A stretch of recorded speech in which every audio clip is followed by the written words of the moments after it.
Hi, this is Sarah from the Keepers at Home channel.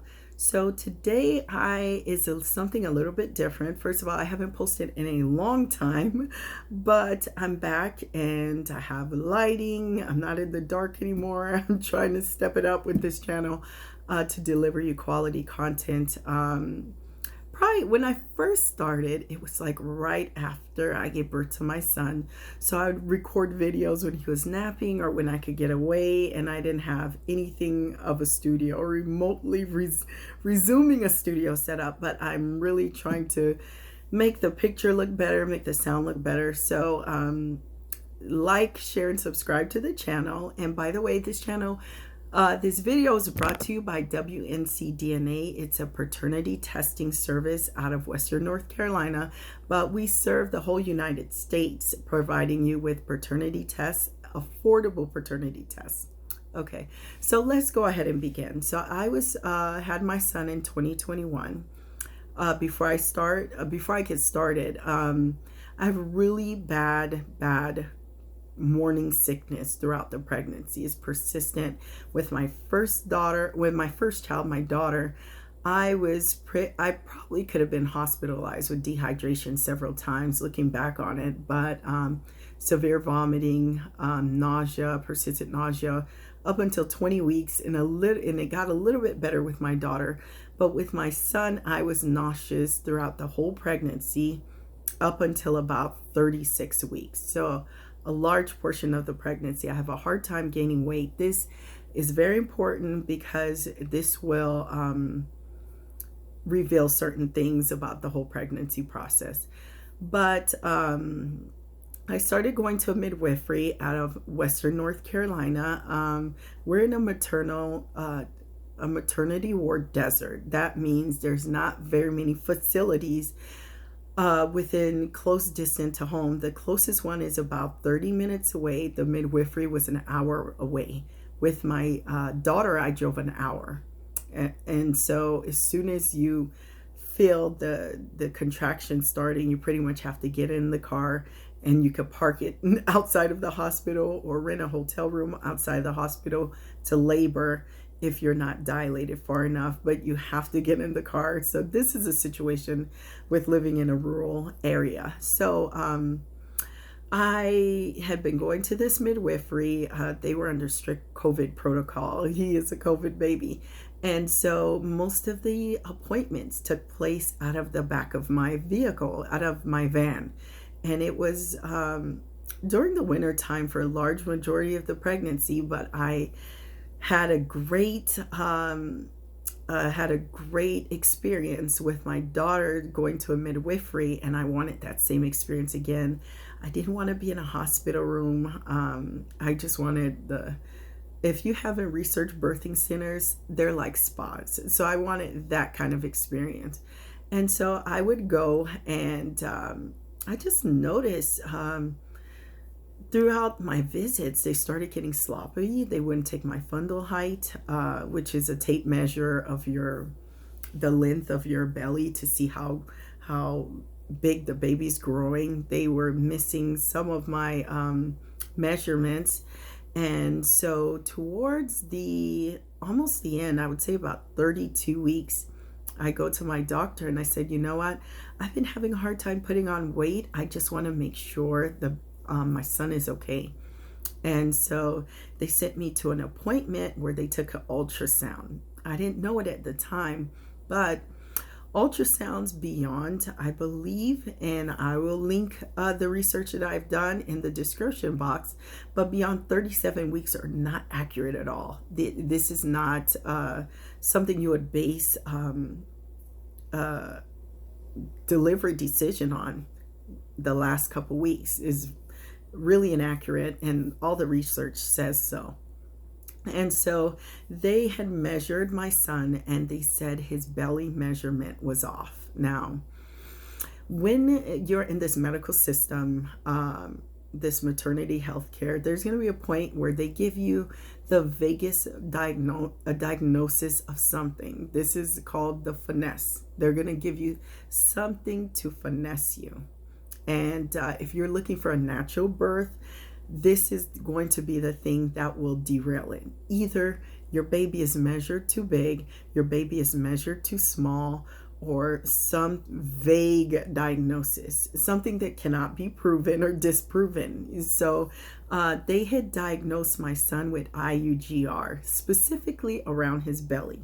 And now, when I researched that, I found that the stomach measurement was the least accurate measurement in the last 37 weeks. Is nothing to give you a medical diagnosis about, but he was diagnosed with IUGR, which means I wouldn't be able to give birth in the birthing center. I'd have to go to a hospital, which this was fine. This was not my birthing plan at all, but I was willing to do it. Okay, so several weeks or 2 or 3 weeks go by, and now they say it's an emergency. And so that's what it is. They will say this diagnosis is an emergency. They asked me questions about whether I did drugs or not. And they said, your baby, look up the babies in Africa or in third world countries that have a triangular shape. Your baby will look like this. And this is something serious. And we don't think your baby will make it through childbirth. And so I was just ready to go home and cry, and I'm thinking, what if something happens to him, and I called a good friend. She's been a mentor for me for several years. She's also a natural birthing proponent, not proponent, but a advocate. There you go. A natural birthing advocate, Tina. Her name is Tina. I'm not comfortable giving her whole name, but her name is Tina. And I called her up and I said, this is the situation. And she told me, Sarah, if it is an emergency, they're not giving you an option. They're going to wheel you into the OR and operate on you. This is what is called the finesse. They give you a diagnosis, they run with it, create pressure around that diagnosis, and pretty much try to bully you and coerce you into being induced, okay? And inducing is when they use methods outside of nature or outside of the natural course of your birthing cycle to get the birth going. Some methods are natural, stimulation, nipple stimulation, sex. These are things to get the birthing process going before it organically takes place. Castor oil drink, beverage mix is another one. There's all sorts of different methods to get your body going naturally. And then there's the medical induction, which is use of Pitocin, Foley bulbs, just different medical strategies that they have to get your birthing going before your body goes into birth organically.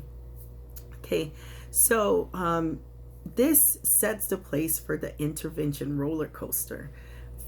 If your body is not ready, if your cervix has not softened, there is nothing induction is going to do but send your child into distress.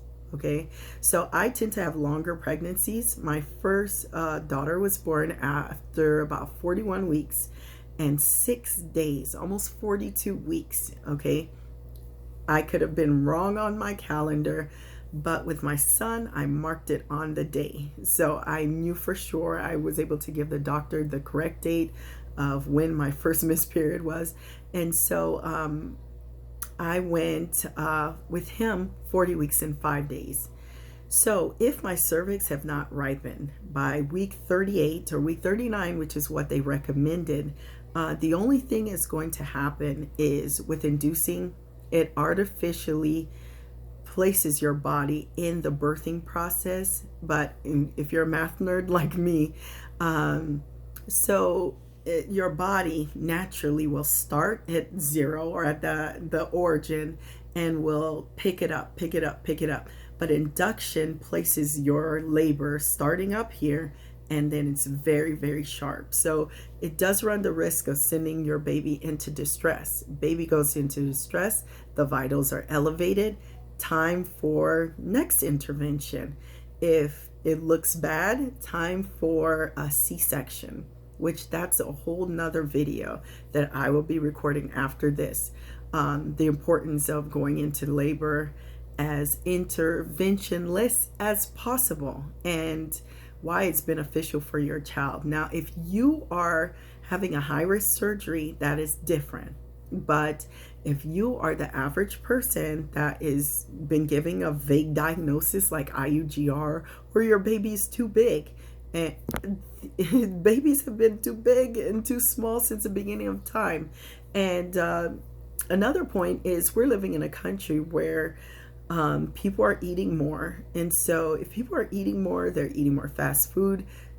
Our baby size differs from India, differs from China, differs from Europe. It's vastly different, you know. So according to which country? So our birthing norms and medians, and that's based on United States birthing. So it's based on your average baby. Some babies are going to run smaller, and there's nothing wrong with that. So they told me that my baby's stomach was retarded in one visit. They used growth retardation, and they were just throwing out terminology. So I went home and I have this article. I'm also going to link it to the description box. It's saying no to induction, and it outlines the whole process, the whole birthing process, and why women should abstain from induction, specifically Pitocin. So the pressure just came on. They were like, you got to get this baby out of you. And after reading the article, the manipulation was clear as day to me. You have to be induced. You have to get this baby out of you. Don't you want to hold this baby in your hands? Don't you just want to have your baby and go home? And I was getting weaker and weaker. I said, and I called my friend Tina. I said, I don't know. I mean, they're saying, I called her again. I went to the ER several times just to check on my baby, just to backtrack a little bit. At that point, when they were starting to pressure me about the IUGR, they had me going to doctor's visits every day, driving an hour with my daughter every day to doctor's appointments, saying, we have to check because, you know, your baby could die. Infant mortality. They said it so many times. My daughter started saying it. So infant mortality, the coercion, the manipulation. And so I just decided I'm going to go rogue. Something inside of me, I prayed about it, and I said, I'm going rogue. I am not going back to this midwifery. I was like, I specifically said, I'm not going to let these witches have my baby. I don't know if they're witches, but I said, I'm not going to let them have my baby. Some of the red flags that I picked up on, they were saying my situation was an emergency, but they weren't answering the phone. At one point, I had to have my friend call them up just to get a practitioner on the phone. So if my situation is that much of a medical emergency and you're not answering the phone, either you're extremely negligent or you're lying to me about the whole situation. So I decided to go rogue. I just said, I'm not going there. And I talked to another friend that's a nurse. She said, check and see with your insurance, but you could go to the ER and check on your baby every day. Just say you need to check on your child. And my insurance fully covered ER visits while pregnant. So I went to the ER and I just said every day I would check and see if I had a child. I tried to just start out with a blank slate, but they had contacted my midwifery, and I couldn't get out of this IUGR diagnosis. I actually tried to go to another practitioner, but they sent over the files in the IUGR, and I tried to get a second opinion, which if you try to get a second opinion in the network, it's next to impossible that a practitioner will give you a different opinion than what they gave you. So, but when I tried to get an ultrasound from anywhere, they won't give you an ultrasound without a referral. So I was stuck with this diagnosis. And so I went rogue. I went to the ER, and every day they would try to coerce me. They brought in several doctors to speak to me. They even brought in a black doctor. So if you guys are thinking, oh, if I go to a black doctor, they tend to treat me better, that's absolutely false. They are all there for the whatever their agenda is, making money, etc. They're all there for the same reason. You have to be an advocate for yourself. And that's what this process taught me. And so every day they'd say, we need to get you induced. You got to stay here. And I said, no, I'm leaving. Is the baby okay? Yes, the baby's fine. They couldn't make up anything. I said, does his stomach look like it's measuring lower? No, but it could be a possibility that we're wrong. And I even told them about the research. IUGR in the last 37 weeks is very, it's not really solid, concrete diagnosis. And so they just urged me to stay there. Don't leave, stay. And so I stayed. And then one day, which I don't think she was being honest, but we're seeing something slightly off with the ultrasound. We're going to keep you overnight. So I said, okay, we'll stay overnight for observations. During that period of time, it was like back-to-back practitioners coming in the room. We need to get you induced. And I came back with the research. For each intervention, every single thing you have in that hospital, they have to give you the adverse effects. Okay, the midwifery, Western North Carolina Birth Center, they didn't tell me any adverse effects. In fact, they said Pitocin is fine. There's nothing wrong with Pitocin. That is false. Every single medication has an adverse effect. So if your practitioner is not providing you with the adverse effect of that medication, that's just not a good practitioner. They need to tell you you're being induced. You will be given Pitocin. With the risk of the Pitocin is, elevated measurements like heart rate, and it can send your child into distress. It can do this. Pitocin is a synthetic hormone that's supposed to mimic oxytocin. It's not your real body giving the hormones. And so when you are in labor, your body is like a well-oiled machine. With the oxytocin comes other hormones, adrenaline, different things like that that help you throughout the whole process. If you're sent into labor artificially, those hormones will not help you. So your pain management is a lot different. Therefore, you need an epidural. What are the side effects of an epidural? People offer pain management, but they have never given me the side effect. I have to go home and research side effects of epidurals. And for the child, now they're saying research, and I'm going to link it. It's saying it's not a strong correlation just yet, but they are starting to link epidural use with autism. Okay. Some people are saying that study is not as concrete to make that conclusion.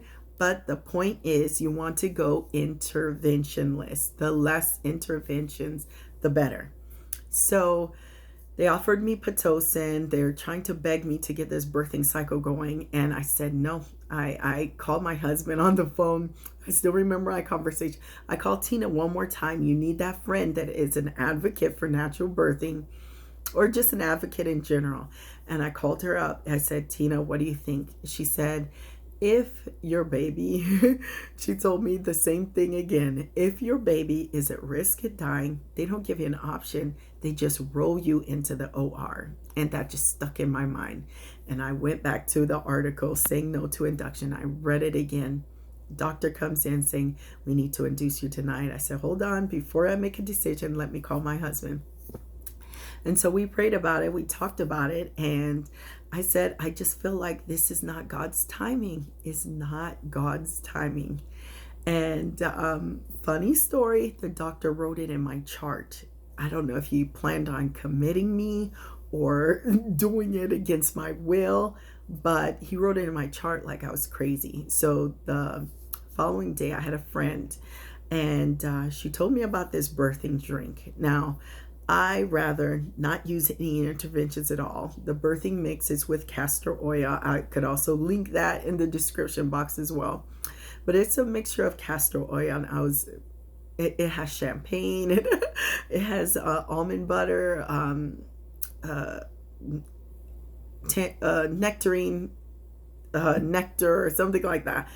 And you mix it all together, put it in a blender, and you drink it. And she's like, trust me, it works. Just make sure you're hydrated and try it out. I didn't talk to a doctor because when I asked the doctor about it through the midwifery, or my midwife about it, she told me every side effect in the book. But when it came to Pitocin, she told me no side effects. So it's obvious that they're trying to steer you to the pharmaceutical method of inducing your labor. And so I took the drink, I prayed, and boom, my water broke. It within an hour. I almost gave up. I was like, oh, the only thing that's going to happen, I was going to blow up the toilet and I'm not going into labor. And I ended up going into labor. My water broke and I'm like, let's go. Let's head for the doctors. So we head to the doctors and we got there. More manipulation again. If your birthing is not progressing like we wanted, we will be using Pitocin to speed your birthing process along. And I said, listen, I'm not doing anything. I'm not doing any of that. I'm going to give birth with the grace of God, and that is all. That is all. So I asked to be placed. They did have a natural birthing unit, and I asked to labor there. I couldn't give birth there because of the bogus IUGR diagnosis. So I asked to give labor there, which means I go through my contractions, but the baby cannot come out in the natural birthing wing. So they did. I was in a hot tub, and that progresses my labor along so super fast. So within an hour and a half, 2 hours, the whole labor process took about 6 hours. So I had an hour drive to the hospital. I probably labored for 4 hours, and towards the probably 4.5 hours toward the end of the whole process, they measured me and I was ready to go. And I have a problem with my whenever they measure my diameters, or I forget, well, the length of across for the baby, I never measure enough to get started. So whatever it was with that castor drink, but once again, I was 40 weeks and 5 days. My cervix had to have been ripened for this. And I would even recommend that even if you want to be inducing at 39 weeks, that's insane. 40, and numbers are arbitrary to begin with. I believe women could even go up to 43 weeks is whenever their body is ready. And some people don't, they get so tired, and that's where the manipulation comes in. You are so exhausted around 38 weeks. They're coming to you, just get the baby out. You can have the baby in your arms. It's a manipulation. The infant mortality, there's a risk your baby's gonna die. Now, prior to that, for about 20 weeks, they call your baby a fetus at every visit.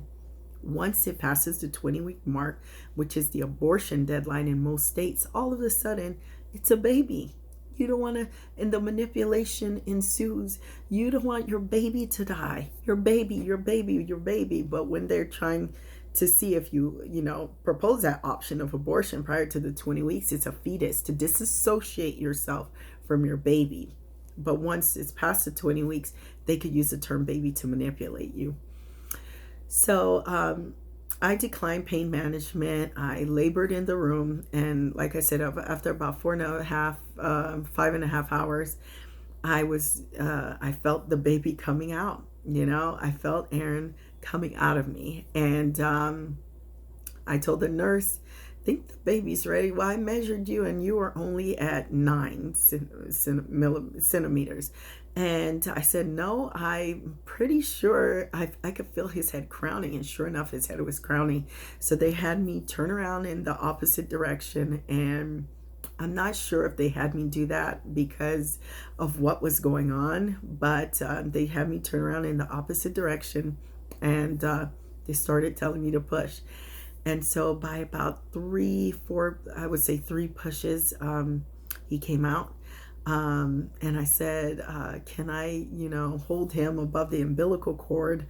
There's research about that as well. But they said, no, we couldn't because the umbilical cord was wrapped around his neck. He was under attack since he was inside of me till the birth, even beyond the birth, he was under attack. Now, this is just my story. once again, seek medical advice. But as a mother, I wanted to warn other mothers or people that you know on this channel and also on YouTube that the advice, the diagnosis is not gospel. Even your genetic testing isn't gospel. So he was born with no IUGR, no medical deformities, no problems, nothing at all. There's never an apology. There's never an I'm sorry. Imagine if I was stressed out. I refuse to be stressed out. My husband's like, you can't go by anything these doctors say. And the doctor was wrong. Several doctors were wrong. And I just did that. I slept at night. I refused to let this keep me up, worried that would impact, my vitals. It could impact my, just the whole birth and the stress and the development of my son. And everything, once again, what I want you to walk away with the video is every intervention has a possible risk. If your practitioner is not giving you the risk of every intervention, that is not a good practitioner, and they're doing medical gaslighting. They're trying to manipulate you and sway you in the direction that they want you to go in. My son was born healthy. There was nothing wrong with him. There was never an apology from the midwife center. In fact, they were belligerent when I told them what happened on Facebook. They got really upset. They ended up deleting the post. And I think they opened up under a different name. If you're in the Western North Carolina area, I would just say research, caution you, do your due diligence. So 3 warnings just before we wrap up this video. When you're going to research your doctor, ask them if they're OB, if they also perform abortions, or do they, what their feelings are towards abortions. If they are okay to perform abortions or they're advocate for abortions, then your baby is just a number. They do not have any value for the sanctity of life. They don't care about you. And furthermore, I was talking to the midwives, and this was during Black Mother Mortality Month. And I told them, are you really going to try to kill me during Black Mother Mortality Month? You're going to refer me to be induced when I don't have to be induced, when there's nothing wrong with me? And they said, oh no, that won't happen. I mean, people do anything to appear virtuous, virtue signaling, but when it comes down to it, the protocol takes precedence over everything. So you have to advocate for yourself. You have to have friends in your corner. I called my friend Tina, my friend Daphne. I was constantly on the phone with her. She was the one who called the midwife facility for me. You have to have your advocates on the corner to remind you that this is not in your head, because when you're pregnant, you have a lot of emotions, and you could really, really be succumbed to those emotions.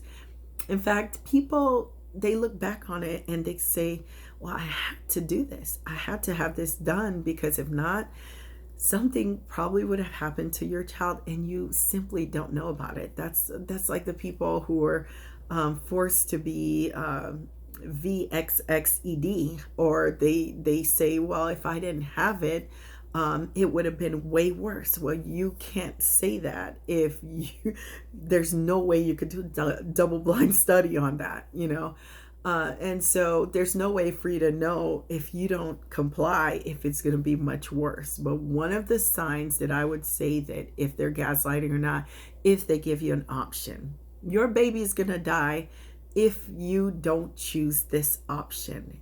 If your baby is really going to die, there would be no option. They would be wheeling you to the OR. And that was like gold, the golden advice that my friend gave me. So I'm giving that to you. So we're going to wrap up this video. And once again, I would also urge you, if you know people who are going to give birth, be their prayer warriors from the second they tell you to the day they deliver, and even postpartum. Be their prayer warriors, because this is spiritual warfare in this game. You know the stats on maternal mortality among different populations, Black women. And I don't know how to explain that. I don't know, but my thing is, and the research has shown, if you do not introduce all these interventions, you take care of your body, so your blood pressure isn't high, you're exercising, you're eating right, and you do not succumb to the medical manipulation, and you give birth naturally, your outcomes are way better, way better than those who go in the intervention roller coaster and their body's not ready to give birth. Okay, so 40 weeks before any interventions, and try to give birth naturally, and that will really ensure the health of you as a mother and your child. Okay, well, thank you for watching my video, and if you have experiences, I'd love to hear about them. Maybe we could do an interview on it, and just share exactly what happened, and to caution other mothers in their path in having children, because that is one of the first decrees was go forth and multiply, and that's the front that's being attacked. Our population is down, C-sections are up. C-section is natural population control, because they'd say you could only give birth safely to 3 children. Okay, so that's a natural population control. And so many women are steered there. In fact, before we get off, one of the doctors actually offered me to have a C-section. He said we could schedule it with the OR. Not only did I not need to be induced with Pitocin, but I didn't need a C-section. C-section is a major operation. And in the next video, I'm going to detail with research, because once again, I'm not a doctor, I'm not a medical practitioner, but I will provide the research that that I used to come to the conclusion that I did. So if you like this video, like, share, and subscribe. Share to everybody you know who is pregnant and who is thinking about becoming pregnant. And see you next time.